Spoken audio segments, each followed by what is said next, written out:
Hey, hunting family, and welcome back to another episode of the Tracks and Tackle podcast, where we deep dive into the world of hunting, fishing, and everything in between. I'm your host, Ron Menser, and today we've got a special one for you. This episode is all about 3B outdoors, and it's not just a feature, it's a 3B takeover. That's right, I'm joined by Kris and Lee, two of the founding members of 3B Outdoors. They are passionate outdoorsmen, and they're here to break down 3B's mission and share some valuable insights for hunters looking into stepping into the world of waterfowl hunting. So if you've ever thought about getting into waterfowl hunting but weren't sure where to start, this is going to be a good episode for you. We're going to be talking gear, strategy, and the best resources available to help you get out into the field and make the most of your experience. So whether you're a seasoned hunter or just dipping your toes into the waterfowl world, stick around. There's going to be a ton of great info coming your way. Let's get to it.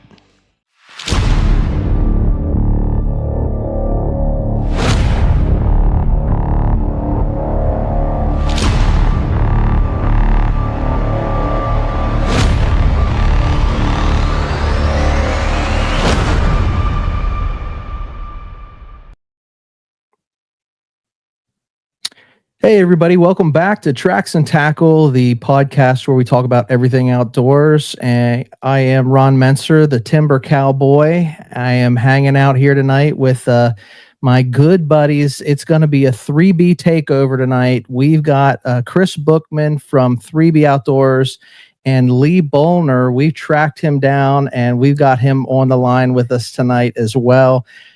Kris, how you doing? Pretty good, Ron. How you doing, buddy? Loving it, man. Just living the dream. Every day's a new day, and it's a great world we're living in right now. Right on. Right now, Lee, tell us how you doing, man. It's good to see you.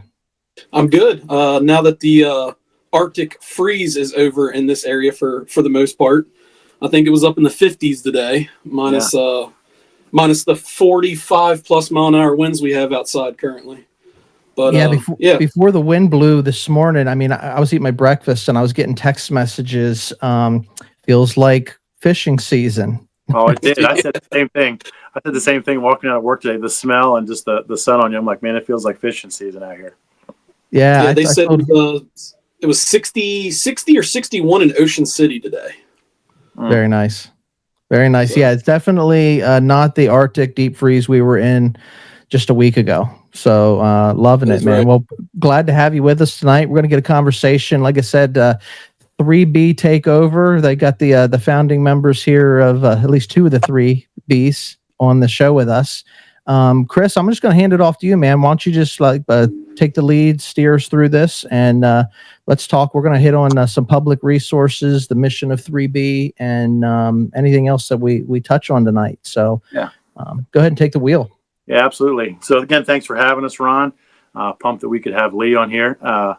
It seems like every time me and Lee get together, it's warm. Every time we go down the shore, it's warm.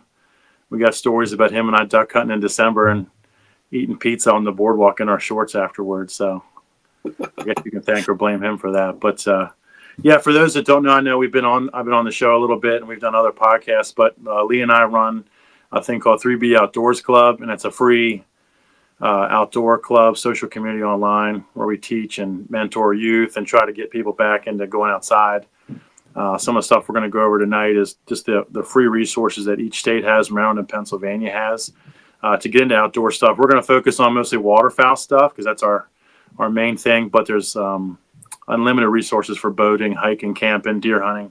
So we'll get into that. But Lee, man, first time on the show, dude. Tell us about your background. Give us a little history on you, bro. Yeah, like I said, thanks for having me. So I started hunting probably 10, Eastern Shore of Maryland, with my father and my half brother. And all we did was really deer hunt. We deer hunted for probably the first 3 or 4 years. Of course, we were lucky enough to have a nice lease.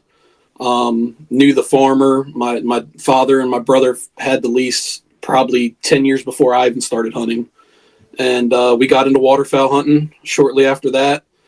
And the waterfowl bug got into me the most. I mean, I enjoy going and sitting in the tree and being away from everything, but getting together with 4 or 5 guys, a dog. You could talk, joke around, eat snacks. The waterfowl bug definitely bit me. But yeah, I've been deer hunting, duck hunting.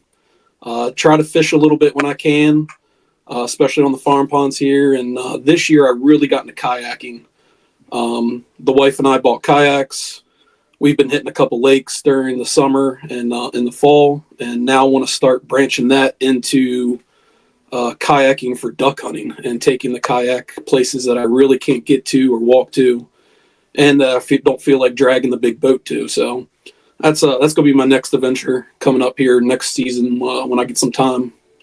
But yeah, glad to be here, and let's talk about some stories and talk about some hunting.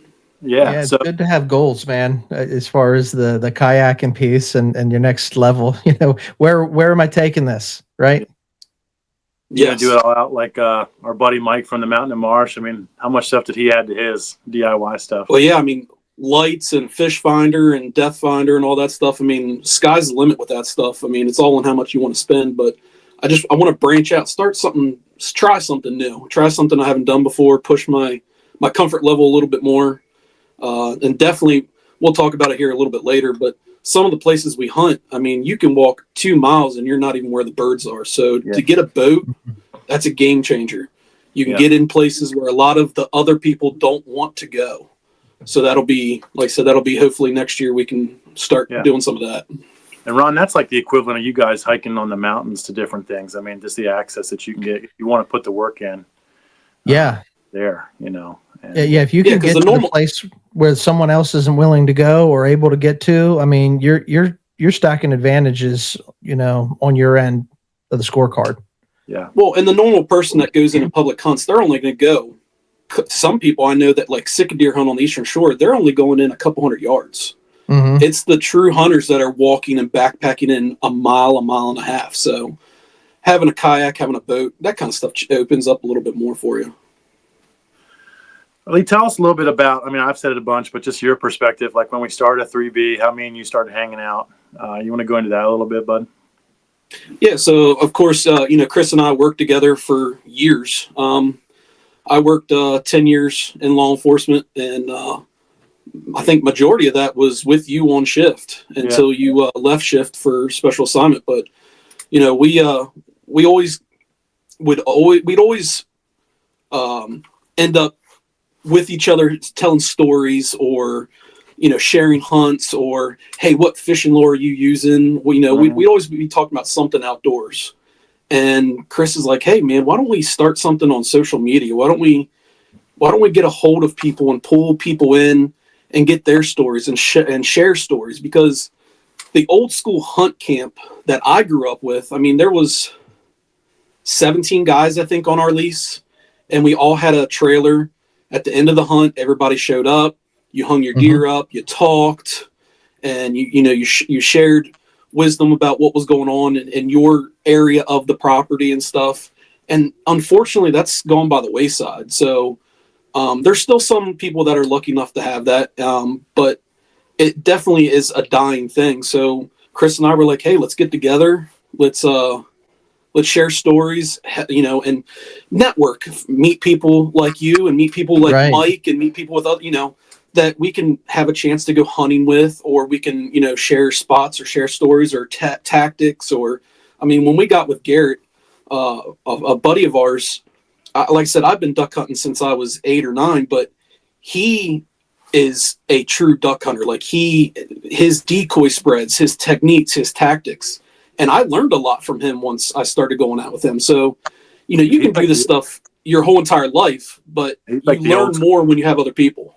Yeah, Garrett Martin, he's like the old school duck man. I mean, even though he's way younger than all of us, I mean, he could live in pioneer days and have no issue at all. Yeah, he's just that guy. So that didn't mean to interrupt. So yeah, I mean, Kris and I, we were like, let's start this. Let's see where it goes, and here we are. I mean, we've had some dinners. We've had some big get-togethers. We've been able to teach kids some great things. We've taken some kids out on some great hunts.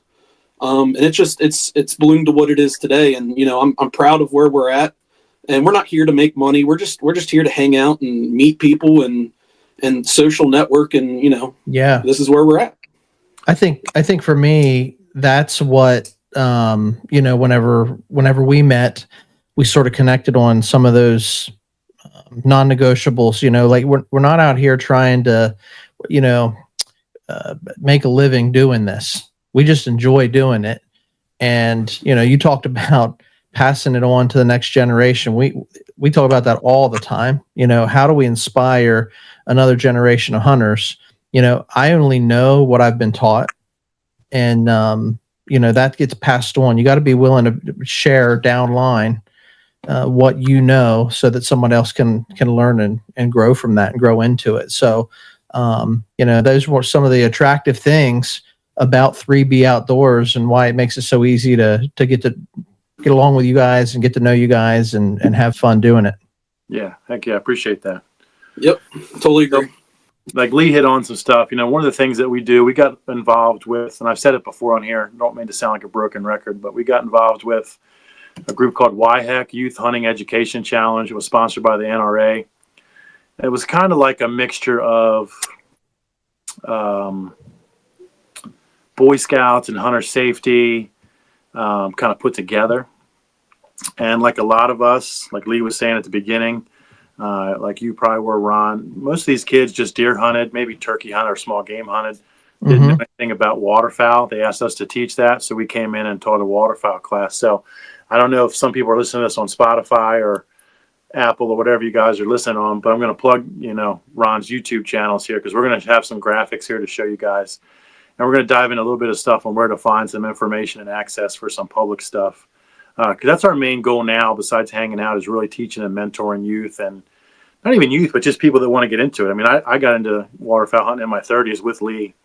And, he was one of the guys that told me, once you get into this, you're not going to think about deer hunting again. And I said, yeah, right. No way. And I mean, the first couple of times I went, I was like, you know what? I'm in. This is what my life needs. I'm in. Let me touch on that, Kris, real quick, because, Lee brought it up whenever he was sort of introducing himself to the audience. But if you haven't done waterfowl, any type of waterfowl hunting, like, it is completely different. Like, I'm just like you, Lee. I grew up hunting white-tailed deer in Pennsylvania, and archery hunting and rifle hunting, and we put on drives for deer, and so that's like born and bred into your veins and stuff. But it's a completely different style and type of hunting when you go out and you're chasing birds, right? No, 100%. Yeah, just the feel of it's different. It's a completely different. It's a completely different landscape that you're in. I mean, some people on the Eastern Shore, when they're chasing sick deer or something like that, they're in the marsh. But when you're duck hunting, like what we do a lot of times, we're in the marsh. I mean, we're 300 yards from the Atlantic Ocean. You can hear the waves crashing of the Atlantic Ocean while we're hunting. And there's some sketchy places you can get into. So, you gotta keep your head on a swivel, and it's a completely different. I know Kris was a little bit taken away with the first couple times we went out there and some of the places we've gone. And then you got the boat aspect. I know guys, we're trying to do it a little bit more, just going out and literally planting out in the middle of the water. And that's something different you're not used to. I mean, some of these guys don't have the sea legs like some other people do, and they can't handle, choppy water and stuff. So it is a completely different animal. It's a completely different thing. And it's kind of, I mean, it's not fishing, but like, all right, if I go fishing with a buddy, I'll sit there and you can have a conversation. Like, you're doing it together. More so when I go hunting and I'm in my tree stand, it's me and my thoughts, and it's more me against myself versus me and a partner versus the, I don't know. The target.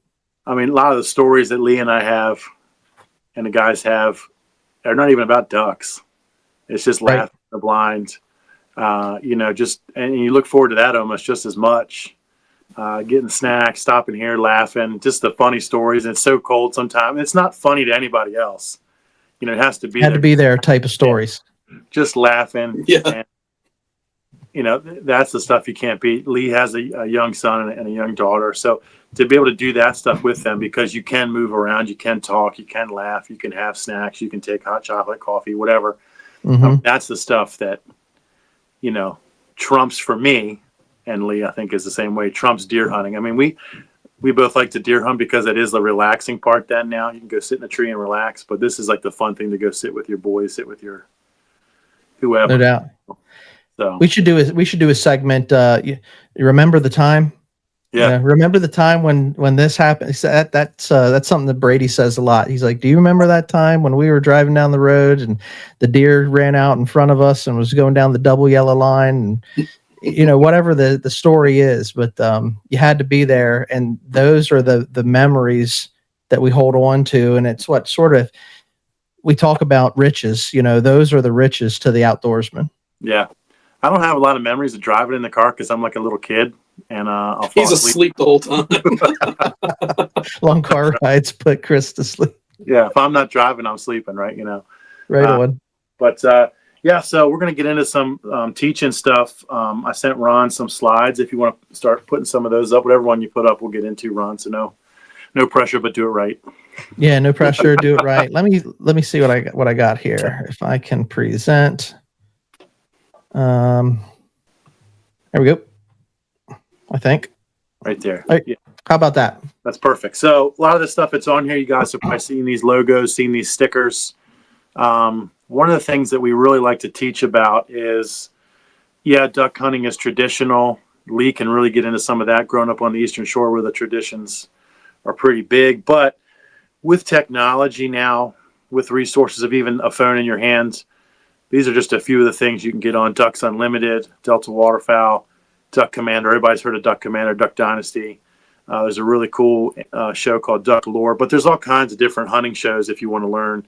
Teach you how to call, teach you how to set your stuff up. And then obviously there's Google, YouTube, and Wikipedia. That's all on there.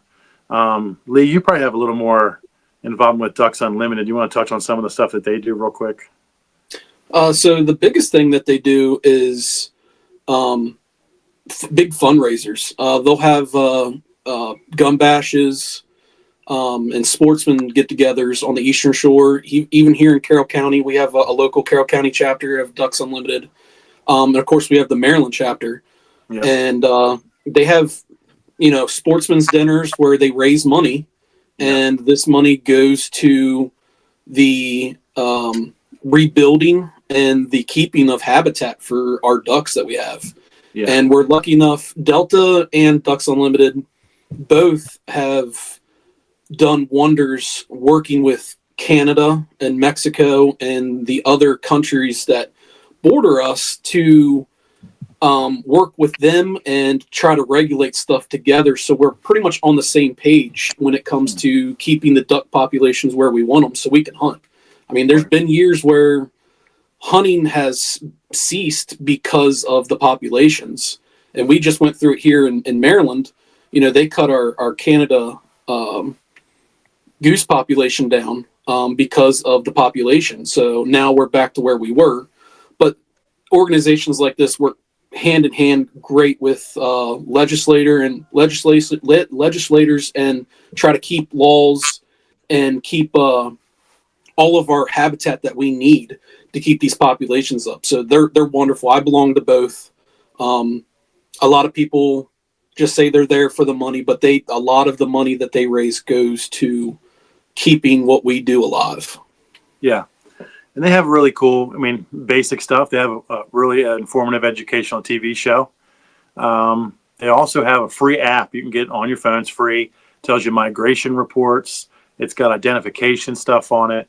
It's got blogs on there. It's got even the sound of ducks, because a lot of people don't realize this. I didn't realize this. A lot of ducks don't quack.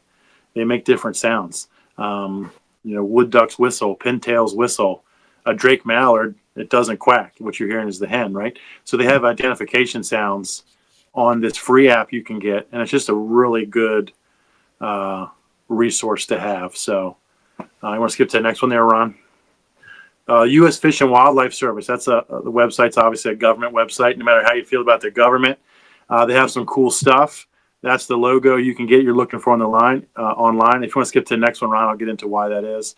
There's a book called Ducks at a Distance.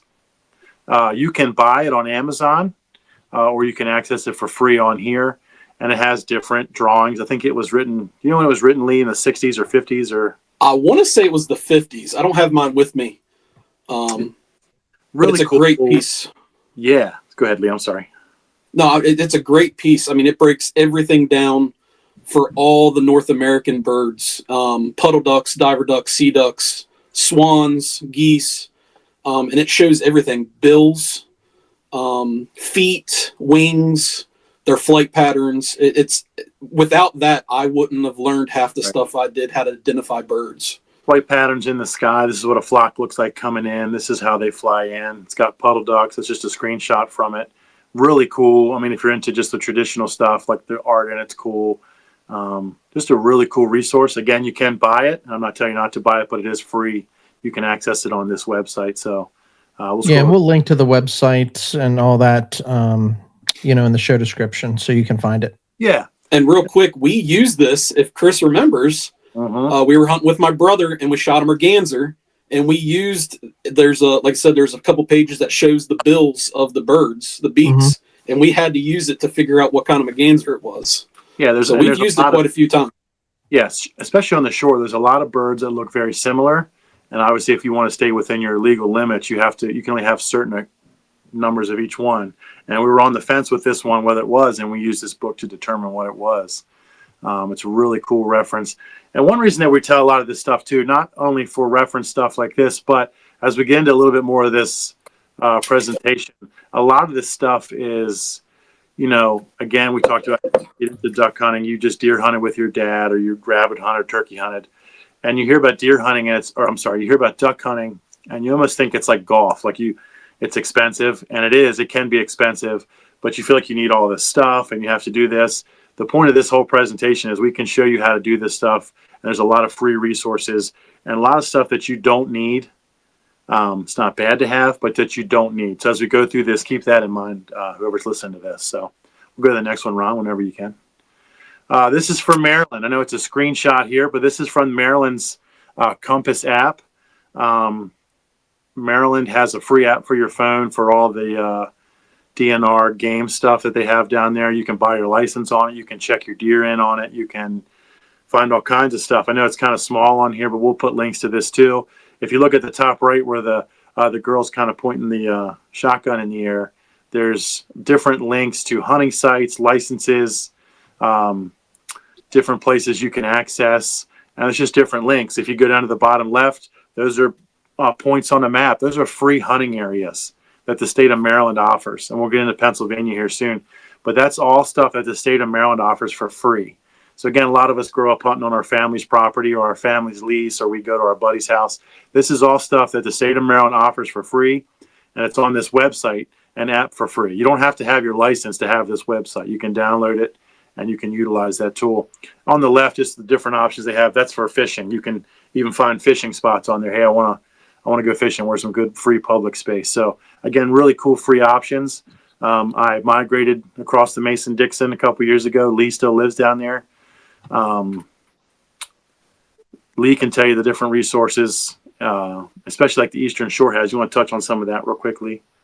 Well, so a lot of, all of Maryland is split into different districts, and inside of every district is a office. And that office is in charge of the public hunting areas inside of its little area itself. And when you go into some of these offices, they have great information for the public. They have maps of all of the hunting properties. Of course, you can get that all online now.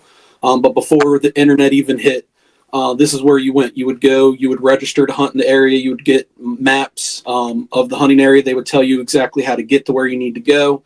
And a lot of people have stopped using those offices, but they're a great resource, especially since they're ran by the Department of Natural Resources. A lot of the people that work in there live on some of these public properties, because these public properties used to be farms or properties that whoever owned them passed away, and they left them to the state of Maryland. So just right up the street from where I'm living now, there's like a 60-acre piece of property that a lot of people turkey and deer hunt on, and the house is being occupied by one of these rangers. And use them people. They know exactly where to go. If they're willing to tell you, you know, what they see and what they've got going on the property, that's a great resource to get a hold of. Yeah, and I'm one of the last people, not to be funny, hunting licenses and fees. I own property. Lee has property he owns. Sometimes you get really frustrated saying I have to pay all this money to hunt on my own land, right? But this is where your money goes. And they're tremendous resources. I had a question a couple years ago about taking one of my young sons that I talk about with down to the Eastern Shore. I said, what does he need? What are the regulations? The book they send you, everybody gets the hunting book, right? The jargon in that I wasn't just understanding. It was almost like it said this here, but it says this here. I called them and they said, no, you're good. Bring this, come in, check in, say hi. We'll give you guys some maps. We'll give you this, check out all this cool stuff. And it's just a really cool resource to have. So you guys are paying for that stuff, utilize it. Hey there, hunting family. It's time to give a shout out to a company that's been keeping our communities moving since 1995. I'm talking about Interstate Garage Doors. For nearly 3 decades, Interstate Garage Doors has been the go-to choice for comprehensive garage door services in South Central PA, as well as the surrounding Hagerstown, Maryland, and Martinsburg, West Virginia areas. And get this, they're not just any company. They're veteran-owned and family-operated, with a proud history of serving both residential and commercial clients. Their professional technicians are the real deal, offering top-notch installations from industry-leading manufacturers and expert repairs for all garage door makes and models. From residential garage doors to overhead doors and openers, Interstate Garage Doors does it all.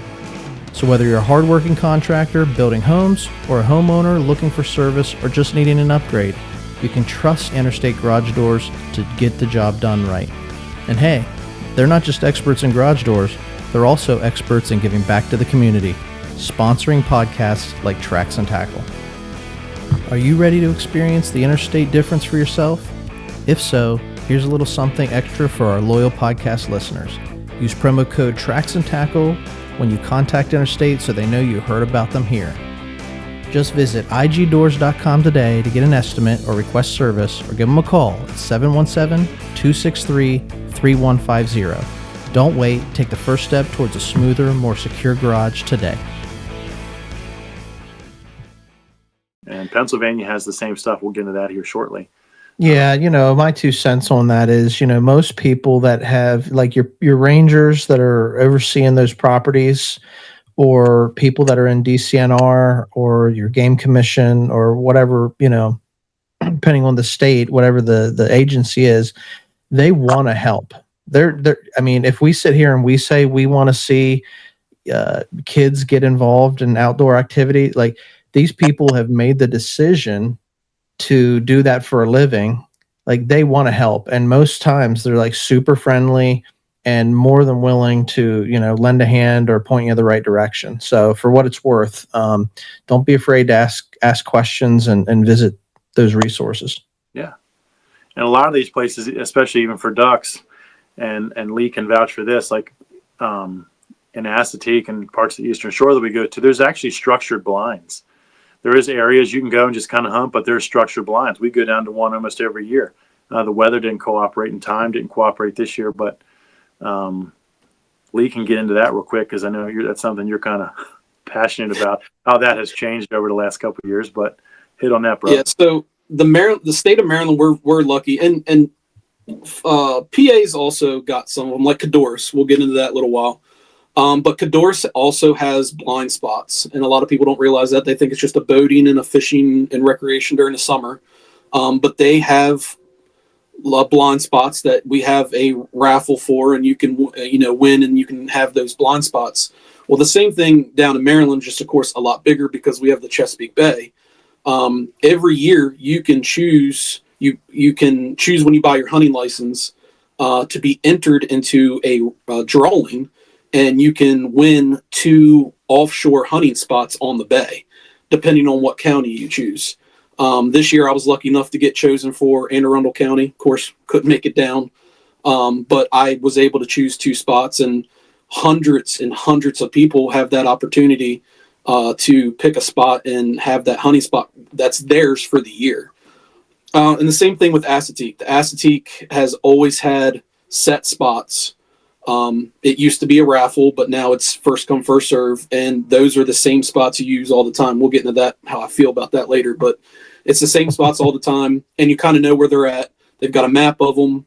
You can plan, wind and conditions and stuff like that. So I feel like we are extremely lucky here in Maryland with the Bay and the Eastern Shore and stuff when it comes to waterfowl hunting. I mean, the Eastern Shore of Maryland was known as the goose capital of the world for many, many years. Many high-end names have come out of the Eastern Shore. Sean Mann, Fred Zink has visited us thousands of times. And then we've got quite a few, world-known outfitters that are in Maryland. So I feel lucky that I'm from Maryland and I get to call that home. But yeah, I mean, that's everywhere. I know many states have those type of areas like Cadorus. It's a state park, I believe. And that's who runs it, right? The state. Yep. Yep. And they are, gracious enough to let duck hunters come in and have their own spot and build their own blinds and stuff. So I know that is across the country. There are places like that. So people just need to take advantage of a lot of the public land that you got. Yeah, your money, again, not to harp on it, your money that your hunting licenses is going to this stuff. So that's what we're here to free resources. The only thing I'll touch on real quick about the Maryland blind thing is, I know a lot of people might be listening to this from Pennsylvania. You have to be a Maryland resident to get a spot. So if Lee had one, I could go with him, but I couldn't register to get it. Where the Cadorus one and some of the Pennsylvania ones are open to if you just have your right licenses and stamps. Yeah, the Bay offshore blind licenses, unfortunately, like you said, is just for Maryland residents. But if you know somebody and they've got a boat and they've got the means, by all means, get into that raffle. I think I've done it 5 years in a row now. I've been chosen 3 out of the 5. Yeah. So it's definitely possible to get spots. Yeah. You just got to fight everybody else to get the good spots because everybody knows where the good spots are. So you know where they are. So let's go to the next slide there. We can there, Ron, please. All right. Yeah. Bringing it up. So talking about licenses and stamps, this is a copy of, might be a no-no. I copied my brother's license. Picture of it. But that's what a Maryland hunting license looks like. That's what a Maryland duck stamp looks like. And that's your federal duck stamp. Lee, I think Maryland, do they still issue stamps anymore? Like a physical stamp? As of now, nobody issues stamps anymore that I know of. Even the federal stamps, it's all electronic. They will supposedly send us a actual stamp by March of 2025 or whatever it is. But everybody's going electronic. So Maryland, you can't even buy one anymore. They don't exist. And I think eventually the federal might be that way too. But there's a lot of collectors because I mean, a lot of people don't realize some of these are collector's items. There's people that have 60 years straight of Maryland or Pennsylvania or federal duck stamps. Yeah. And it's a big collector's thing. So for them to get rid of it would be kind of a bad thing, but that's where we're going. It is a stamp. And when we say stamp, you can get it at the post office. Now it's a $25 stamp or whatever it is, but people do collect them. It is a nationwide art contest. So they're painted. Those aren't photographs. I know it's kind of a small picture. But they do a big contest where they paint them, and then I think Ducks Unlimited auctions them off. You can buy these. Yeah, they auction off the prints and stuff, and again, that money goes to conservation. All of your money from your federal stamp goes to conservation. It goes to the federal parks. A lot of people don't also know that the federal duck stamp, if you're in possession of it, will get you into certain federal federal parks. Not all of them. I've tried to push that subject at Assateague, but Assateague does not accept it as a entry pass. But there are multiple federal parks across the nation that do accept that as their entry fee. So that's something that, if you want to travel, that's something that's good to know.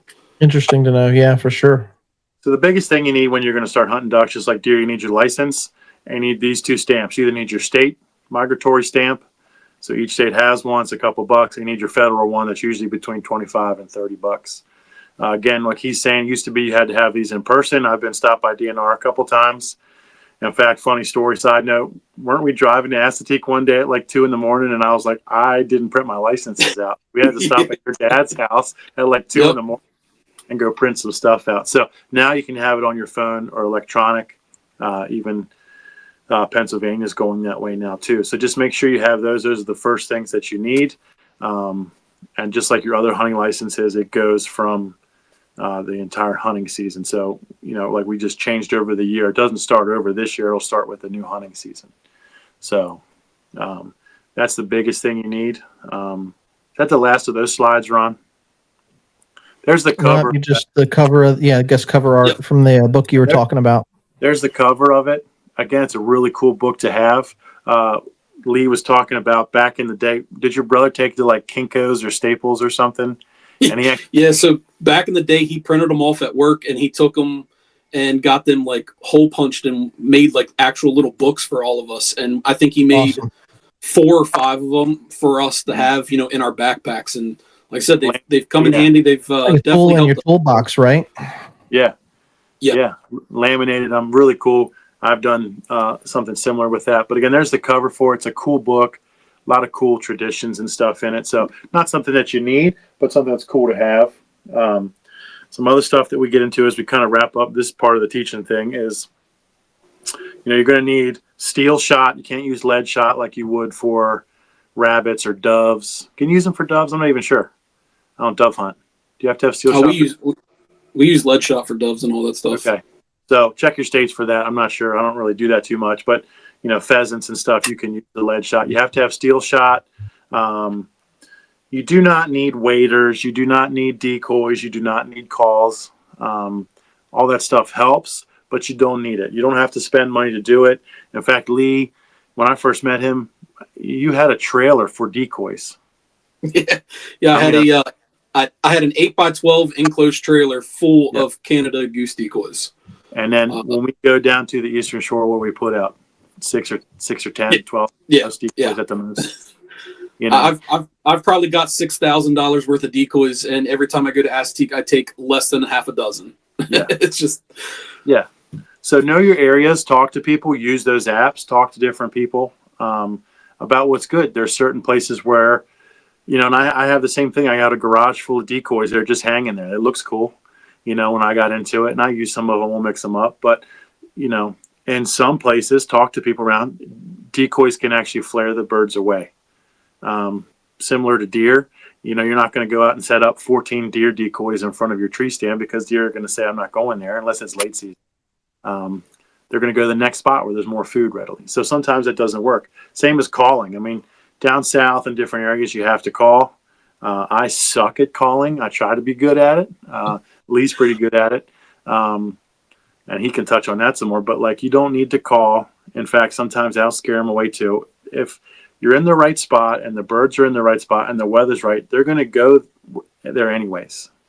They're going to go to that spot anyway. So that's where the scouting comes in. And that's where you can have a lot of fun with your kids, taking binoculars out, cruising around, checking out stuff like that. So Lee can touch on the calling part if you want real quick, I mean, calling, and again, a friend that we talked about earlier, Garrett, he's the one that corrected me on this. When I was young, we'd get on that mallard call and we just quack, quack, quack, quack, quack. And I mean, we were lucky enough to kill ducks, but he's like, a lot of the times it's just more of a, hey, attention, I'm here, and then go quiet. And Kris has been with me plenty of times where I'll get on the call, 5 or 6 notes, and then I shut up and I don't say another word and they come in. Occasionally you might have to give a soft little quack or something, but a lot of people think that you need to get on there and just call. And a lot of times it actually, like he said, flares the birds more than it does any good. And I want to touch on something else you were talking about earlier is I originally started duck hunting by jump shooting. We would walk streams and rivers and jump shoot. So decoys, waders, stuff like that isn't necessary. If you can find a piece of property that you jump shoot, you can go jump shoot woodies and mallards and stuff like that and not need any of that stuff. If you're setting up on the ocean or on the bay and you're diver duck or sea duck hunting, you need dozens and hundreds of decoys. But if you're set up on a back, little country pond or a stream bed, 1 or 2 will get you through. So yeah, and that's a cool point. Jump shooting, again, check the states where you're at, make sure it's legal. I talked about this a little bit in the last episode. Know what's behind you, but that's fun. And we say jump shooting about, we're walking a stream and we're going to try to jump these birds up off the stream. That's legal. Check where you're at too. It's a big thing. We tease people, but some places it is legal to shoot a bird in the water. People say that's taboo.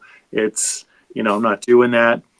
The point of it is, and again, check where you are, because there is some states and some places where it's not, I don't want to say it's illegal, but it's not. It's frowned upon. Frowned upon. Yeah. But here's the thing. If you're deer hunting, Ron, and you're up on your mountain up there and you have you're in the tree stand and you're so good, your scent's good, the wind's played good, you've done everything right, and here comes a 150-inch 10-point, and he comes in and he's so comfortable that he lays down 15 yards from your tree stand. Are you not going to shoot that deer? Right. Listen, it comes back to the conversation I know we've had before on the show, but, it's a great conversation topic and question. So, Lee, you're a deer hunter. We can apply this to waterfowl or whatever, but, the question is, do you prefer, like, there's a difference whenever I see that, that 10-point buck coming in, and I've got all the time in the world to watch him come in from 150 yards to 15 yards so I can shoot him with a bow, versus whenever I think it's a squirrel behind me, I turn around and there he is, like he jumps out from behind a bush and I don't have time to think. Like sometimes it's better to have that lapse. I mean, it's like immediate. You got to make the decision and you don't have time to overthink it and screw up. I imagine it's the same with waterfowl, completely different. Whenever you see them coming in, you see the wings cup, you know that they're going to land, and you got a chance to prepare. It's a different type of hunting than, when you're walking the creek and you jump one and you got to be on top of it. It's just less time to react. And, I don't know. So the question is, do you prefer one over the other? I mean, to me, and I think Lee's the same way. If they're going to come in and they're going to land, that's how we're going to shoot them. Yeah. If they're that comfortable, if our setup is that good and our spreads or whatever is so good to get them to land, that's what we're going to do. So what Kris is talking about is what people refer to as water swatting. Yeah. And it's a lot of people feel that it's unethical. My personal opinion in it is if I did everything right, and that ducks are smart, especially black ducks, pintails, some of these other, species of ducks. If I got that duck to land on the water in my decoys, right, it's off. We're full game. So a lot of people with YouTube and the internet and stuff, a lot of people have started to do it and they catch criticism all the time. There's a lot of people that don't believe in it. It's the same thing with pass shooting. A lot of people don't believe in, you got 5 or 6 Canada geese that fly over top of you and you just shoot at them. They don't think that's ethical. I'm all for getting birds into the bag. So if I know that I can take an ethical shot and I can drop that bird, I'm going to do it. So there's no laws against it. It's just some people don't feel that it's preference. Yes. I think we talked in an episode or two ago. We had a conversation with our guests and we were talking about, like you say, like having a YouTube channel, we're posting videos and stuff. And in the outdoor community, there's always, look, the majority of us are laid back, easygoing, and we want to see other people get into it. But when you get onto, Facebook, Instagram, whatever social feed it is, there are a lot of know-it-alls too. I call them the Facebook wardens, and they're going to come out and they're going to tell you you're doing it wrong. And you ask 10 people how to do a certain thing when it comes to hunting, you're going to probably get 10 different responses because everybody's an expert. So, that's the tough thing. But at the end of the day, I'm with you. Like for me, when I hunt, like I harvest, I eat what I harvest. I'm not just going out to take an animal's life or anything like that. And Outdoorsman, like you said, that stamp or that license, the money that we're putting into it goes toward the conservation of hunting land, and it goes back into the conservation of the animals' living habitat. So as hunters, as outdoorsmen, we do more for conservation than, the person online that is just seeing the post and mouthing off about the way we went and did it. So that's my 2 cents. Yeah. I wholeheartedly agree with you. And you guys said it, and I stole it from you guys, Ron, but hunt your hunt. If you want to shoot them a certain way, do it. If you want them to land, and then you'll see guys online that they'll let them land, and then they'll jump up and say something and scare them up and shoot them that way. Whatever makes you happy and give you a good time and it's fun. Do your thing. There's also guys online that refuse to shoot hens. You know, and that's if you personal preference. If that's you, go ahead and do it. Yeah. If I had a hunt that I knew I was going to be able to shoot 6 drakes, I would gladly do that. But we're lucky enough sometimes if we can, you know, scratch out 3 or 4 ducks a piece. So I'm going to shoot whatever comes in. If it's a legal bird, I'm going to shoot it because I'm eating that bird. I'm feeding my family with that. So that's just the way I feel. Yeah, and also.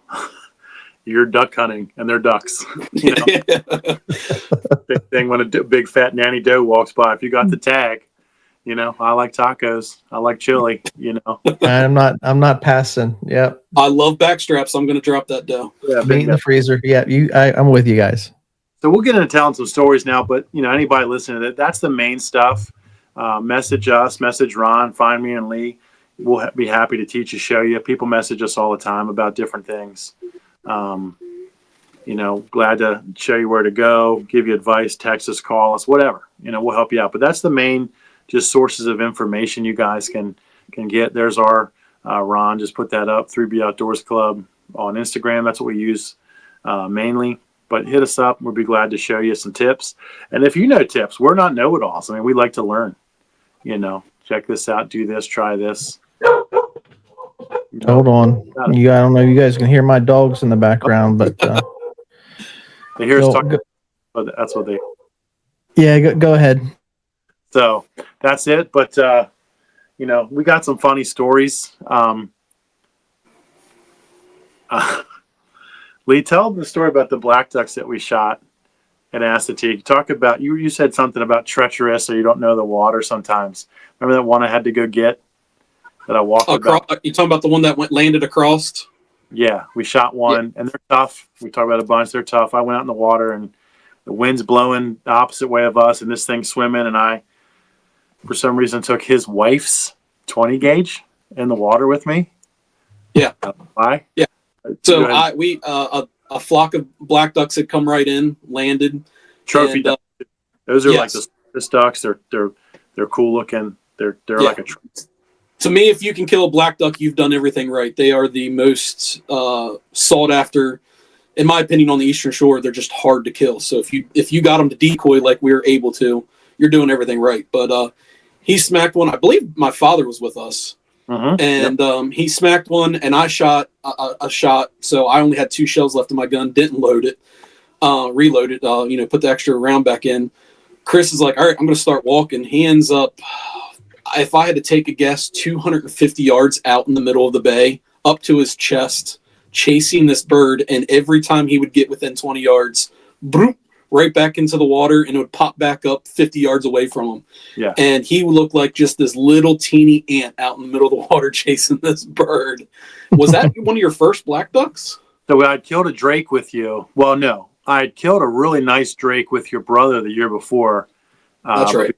Was our gracious host. I let him keep that one. Then you and I went down, and they were just on us that day. So we had killed a pair. I killed a big bull drake that morning, and this was a hen. And like he said, it kept swimming and going underwater and swimming away from us, and the wind's blowing. And we don't have a dog with us. And you can walk out in this water, and it's only maybe knees to your waistline deep. And this thing just keeps going. And I'm just like, I'm not giving up on this thing, right? So I finally get it, and I turn around to come back. The wind's blowing. I'm holding this thing. It's still not all the way dead. For some reason, I took his wife's 20 gauge, and I had 12 gauge shells with me. I'm trying to hold it underwater to drown it, which is like an old adage. You can't drown a duck, right? Right. And we get back, and Lee goes, hey, did you hear they're tracking like a tiger shark out here in this water? And they really were. It was like the Mary Lee. I'm dragging this bloody corpse back, you know, through the water and stuff. Just chumming him in. Just here, follow me, you know. We're in the blind yelling at him, and all he can hear is like the Peanuts teacher. Wah, wah, wah, wah, wah, wah. He's so far away from us, he can't even hear anything we're telling him. Yeah, but I didn't want to. You know, you're not going to give up. But you know, Assateague is a lot of fun for us. The traditions that are down there, just like he said earlier, just the history that's down there. The one blind that we go to is actually a structured blind. and he can get into this because he's been going in there, but it used to be a handicap blind. So there's an actual boardwalk ramp to this elevated blind. You can park right there, and it's not for just handicap. It's for anybody that wants to access it now. But really fun. It's ADA compliant. Yeah. It's like a 6 foot wide boardwalk that's probably 200 yards long. Yeah. And runs to this blind that blind's bigger than my bathroom in my house. It's huge. You can fit, if you could fit 5 or 6 people in that thing. Yeah. And it's built up on stilts. It's about 15 feet off the ground. And we've been lucky out of there. I mean, I can't say the same the last year and a half, but several years we have killed many, many different species of birds out of there. We've killed ruddies, coarse buffleheads, widgeon, pintail, black ducks. That's the gadwalls. Yeah. But that blind to me is like my sentimental spot. I started going there with my dad when he couldn't walk very much anymore. Right. As he got older, he couldn't go on the, half mile to mile long treks through the marsh. I could pull right up, dump him off. He could walk up the boardwalk, and I could go set up, and we could have good hunts and stuff. And like I said, Kris and I have killed a lot of black ducks out of that blind, a lot. So, and it looks like the old old 40s and 50s drawings of this big raised blind with a roof on it. It's got a door on it. You can sit in the weather. You can snack. You can laugh. You can sit there and just have a great time. So it's really, really cool. Yeah, I would say there's, regardless of how you're hunting or what you're hunting, most of us grew up with some sort of a mentor, and most of it was our dad. And so, Lee touched on, it being a sentimental spot because those are like formative memories, of when we were boys, learning the ropes, and that's the thing about hunting, fishing, this love for the outdoors. It is something that it's tribal in nature. It's like passed down, from an elder to the son, and or daughter. And, we want to see that happen as well. We don't want it to end with us. But there are those places where, hey, I had this memory. This spot's been good to me, and you don't take just everybody to those honey holes. Yeah. Yeah. It's actually hard for me because, like he said, he touched on it. It's not the best spot here recently, but we've limited out there. I've taken my sons down there. I've gone with him and his dad and his brother, and just had really good memories there. So I feel like the old man, it could happen again. Let's keep trying. It's just sentimental, and it's just a cool spot. The thing, I'll get on my soapbox real quick. The thing that about Assateague is when I started duck hunting. When we started down, the Rangers were one of us. The Rangers, and these are federal Rangers I'm talking about. They're federal law enforcement officers. Right. A lot of them lived in the area. They didn't come from Colorado and California and other states like they are now because, of course, being shorthanded and they've got to move around. A lot of the Rangers we had back then were local. And these guys had been hunting the island since they were kids, or hunting the Bay or hunting Maryland or Delaware or Virginia. Chincoteague is just like Assateague. So they were local. They knew the places, and they took care of the place. I think when I started hunting when I was, early teens, there were probably 18 structured blinds on the island. I might be a little off there, but there was a good bit. And now there's only 5. And what's changed is the Rangers have changed. Politics have changed. The island, of course, is federally ran, so they're just looking to make money. They don't care about the hunters. They care about the fishermen and the people that are going to go and buy the $300 off-road pass to go down the beach. Yeah. They care about the millions of people that visit that place during the summer to look at the ponies. That's what they care about. So now they don't take care of the blinds that we used to have. My favorite sentimental blind is gone. It's been gone for 15 years because of a hurricane. So a lot of the good spots have been washed away and have suffered, malmaintenance and stuff like that. And now it's just the same spots. They don't rotate them. They don't move them. Birds are smart. Some of these birds make it through to the following season and they come back again. They've been shot at. They've seen everything and they know, hey, I'm not going to go to that place. I'm going to sit 150 yards away and quack my head off and make you mad because you can't get me. You have to stay in your little circle. So the island's rough. It's very rough. It's changed so much from when I was a kid. And I wish Kris and everybody could witness and experience what we used to have down there. But that being said, we still have great hunts. Mm-hmm. When I was there, I was just there Saturday. Took my son down and I had, of course, bust 4 to 6 inches of ice to get to where I wanted to be. But I want to say there was probably 11 groups out that morning. So there's still a lot of people that hunt the island. It's just few and far between. If you're able to squeak out 2 birds, you did it that day. I got 2 birds. I did great. Sure. So yeah, I would say like this is the thing about when you've been hunting for a long time, like, we might still think that we're young, but we're gracefully aging and we've been hunting for a long time. When you've been hunting for a long time, you have something to compare this hunt to. I'm comparing this hunt to something that I experienced, 30 years ago. Yeah. And, that's the thing. When you're young and you're in those formative, early teen years, and you're making those initial memories, you don't have anything to compare it to. So you're just drinking in the experience. Anyway, that's what's beautiful about seeing new people get into it. Even if you're not young, even if you're an older individual that wants to get into hunting, like there's nothing stopping. I was talking to a guy today, and just in business, and he said, his dad did like a lot of outdoor stuff, but he wasn't a hunter, but there's nothing stopping us from getting other people to engage the outdoors.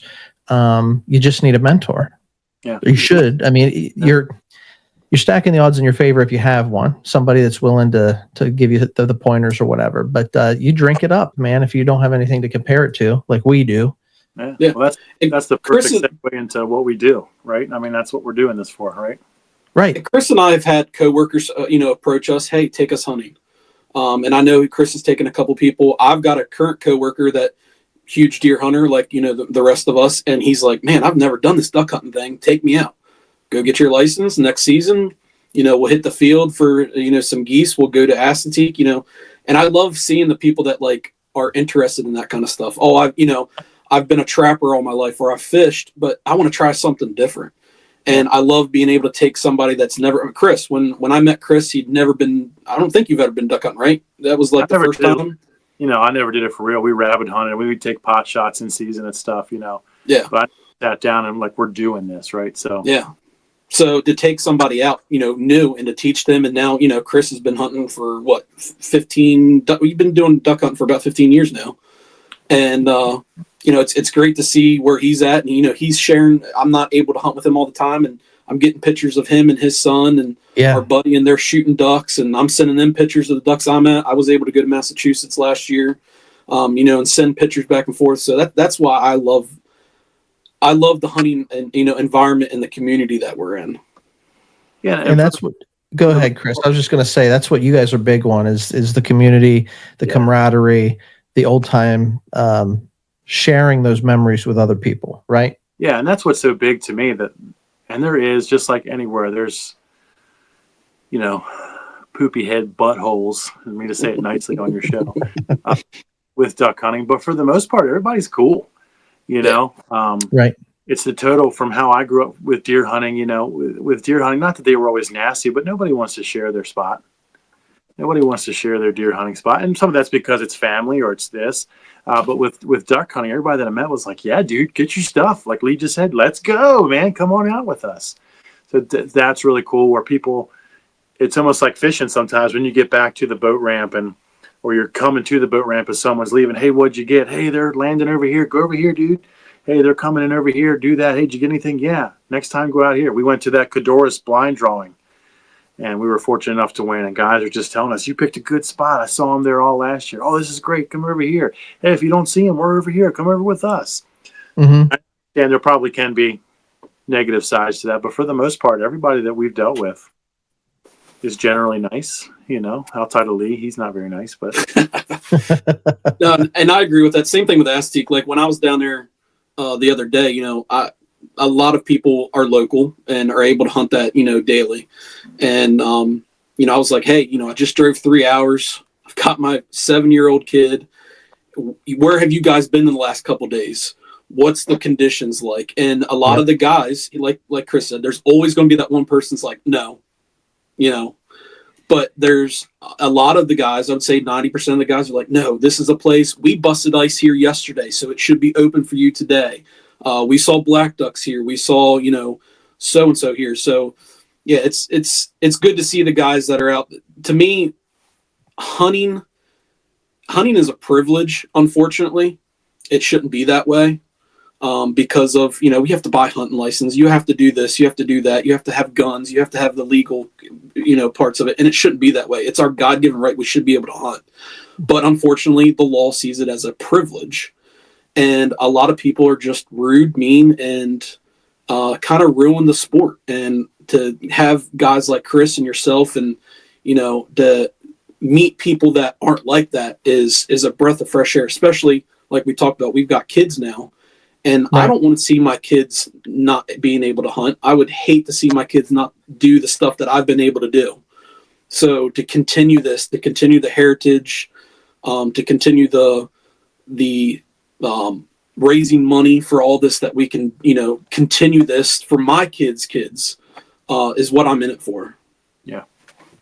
Love it. Love it. I've been fortunate to hunt around guys that have, mentored me, and they've always made a way for the youth. So when I was younger, like they would put me in the spot where I would see animals, whatever it was we were hunting, or they'd put me in the spot where I was going to have a better chance to catch a fish, or, whatever the thing is. You set the new guy up to succeed, and then you get bit by the bug. Like it sounds like Lee, you did for Kris. Like you took him out, and then he got bit by the duck hunting bug, and now he's all about it.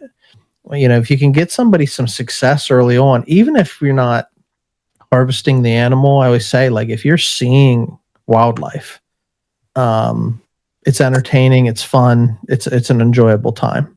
Yeah. So that's the key, just passing along. We've all been taught something. There's always somebody out there that's got something to share that maybe is beyond what I understand. And so we want to glean from one another and pass it on to the next group. Yeah. That's what it's about. That's what we're about. Hit us up. Let us know if you have any questions. Tell us. Yeah, it's been Yeah, it's been really good. So, like, if you guys are listening on Spotify, there should be an option to send us a text. Like, shoot us a message. Yeah. We want to hear your questions. If you're watching this on YouTube, go ahead and drop a comment. Subscribe to the channel. Give us that helps get us and our show out in front of more people. We want to engage other people that are just like us. We want to, connect with other hunters, and we really want to build that community that 3B, is part of their mission, is to tap into that old time hunting club feeling. Yeah. And we're going about it a little bit different. We've got stories that we want to share, and we want to bring people on, and we want to hear their stories too. And if you're a subject matter expert on something, or you want to hear us talk about a certain topic, certainly let us know. Drop a comment and rate the podcast. But the whole purpose of this is, like I think Lee said it when he was doing his introduction, like, it's networking and getting to know other guys that carry a passion for the same type of thing that we do. And that's, nature's our playground. Yeah. Get outdoors. Yeah. It's a waterfowl classroom. Yeah. And we're not, we're into the duck hunting and stuff. We deer hunt, we rabbit hunt. Doesn't have to be that. We have guys in our group that do off-roading. It's a club. We're trying to bring more people in, and it's not not closed door at all. We're not gatekeepers. So come on in, man. Let's hang out. So Love it. This year, Lee? Do what? Are we going rabbit hunting this year? I would love to. Hey, I got a picture the other day. I'll send it to you guys. We'll post it here in a little bit. But buddy of the show, he sent me a picture over the weekend of his little girl. They went out, had the beagles running the rabbits, freezing cold. It was in the sub-zero temps, but she's standing there, holding up a rabbit, and I'd love to see it. So it doesn't matter what your passion is. If you chase it, we encourage you guys to send us those photos, tag us in your pictures. We want to sort of build this online community as best we know how. Yep, absolutely. Any parting words from you guys? I appreciate you sort of running things tonight. I was sort of like the student in the classroom, trying not to talk too much. But Lee, we really, really appreciate you taking the time out to hang. You're welcome back anytime. I tell all of our guests, once you're in, this is like the mob. Once you're in, you can't get out. So you're part of the hunting family now. Thank you for having me. I greatly appreciate it. Ask Lee what he thinks my tribe name should be. So we got to figure out, and you look, anybody that, if you're listening in the audience, we all have nicknames. I've got a different moniker. Brady, we call him the Hollywood Horse. I go by the Arrow Eagle. Tonight, I'm the Timber Cowboy. Kris needs an Indian name, and I don't give somebody a nickname quickly. We're walking this road together a little bit, and I'm getting to learn his mannerisms and things. So, Lee, do you got any suggestions? That's going to be a hard one. We might have to take it offline. Yeah, I might have to think about that for a little while. Chew on it. If you guys know Kris, or if you listen to the show and you follow us, send us those thoughts too, because he's definitely going to get a nickname by summer. Lee's seen my hunting side, he's seen my fun side, and he's also seen my work side. Got to be serious sometimes. A couple times, right? But hit us up, guys. We're all about, we give free stickers away. Send us your address and stuff. We'll send you some free stickers. We also have the club within the club called First Drake, and we're trying to open that up a little bit. So if you guys do go duck hunting, goose hunting, and you get a first bird, send us, and we'll send you stickers and stuff for that too. It's just a cool thing we're trying to include everybody in. So love it, man. Love it. Well, listen, appreciate you guys tonight for tuning in. We'll get this thing published and out to the masses. But Lee, thank you again for joining us. Kris, you did a great job running the steering wheel tonight. For all the rest of you listening out there, make sure that you do what you can to get outdoors. Nature is our playground, and we encourage you always to stay wild. See you guys. Thanks. Thank you.